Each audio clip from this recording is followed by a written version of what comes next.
आत्मजं श्रीकण्ठात्मजं वरदायकं श्रीकण्ठात्मजं वरदायकं वासुदेवप्रियं देवं वन्देऽहं श्रीकण्ठात्मजं वासुदेवप्रियं कामाक्षीसुतं कामितफलदायकं श्रीकामाक्षीसुतं कामितफलदायकं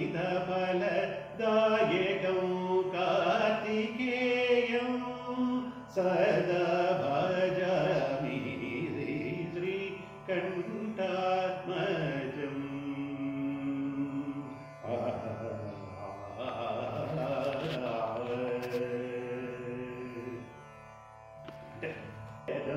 सदा भजामि षण्मुख रूपं सुन्दरं श्रीवल्लीदेव सेनापतिं शिरसा नमामि पदनं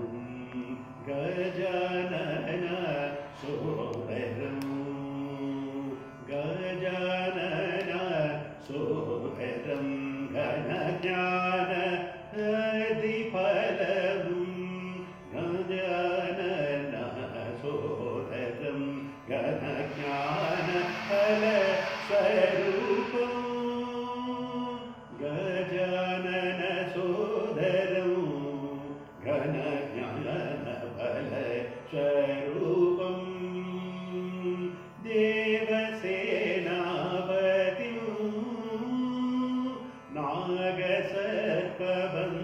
नागसर्पबन्धहरं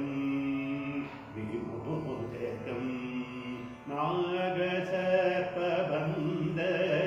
विमोचनं सिंहवाहनं श्रीकरं शुभकरं सदा पालयामि श्रीकण्ठात्मजं शिरसा नमामि भवात्मजं भावयामि सततं निधगम सगम पगम पद तदम पद पद निध निध निस स स स स निध निध स स निसग सगम मगम पद म पद पद निध निध निस निस स स स निध पमग रे स रे द रे रे स निधगम सगम पगम पद म पद पद निध निध निस स स निध निध स स निध निध निध द द पमग रि स रि श्रीकण्ठात्मजं सदा भावयामि कामितार्थफलदायकं कामितार्थफलदायकं कामाक्षीसुतं कामितार्थफलदायकं कामाक्षीसुतं श्रीकार्तिकेयं कमनीय विग्रहरूपं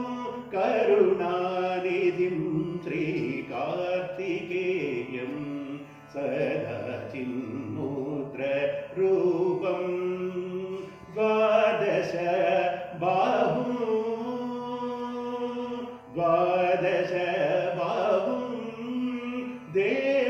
देवरक्षकं त्रिलोकनाथं तारकासुरमर्दकं सा पम मग बगम पगम पद धरि धरि धरि सरि स स रि स ग म ग म प म पद पद नि धरि धरि सरि स रि नि धरि नि द द द प म ग म रि रि स रि स स रि ग म पद नि स नि द प म ग रि स षण्मुख रूपं सुन्दर तेजं षण्मुख रूपं सुन्दरतेजं स्वामिनाथं सदा भावये स्वामिनाथं सदा भावये सत्सन्तानप्राप्तिदायकं वंशवृद्धिकरं वामदेवपूजितं श्री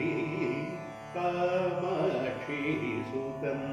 कामितफलम्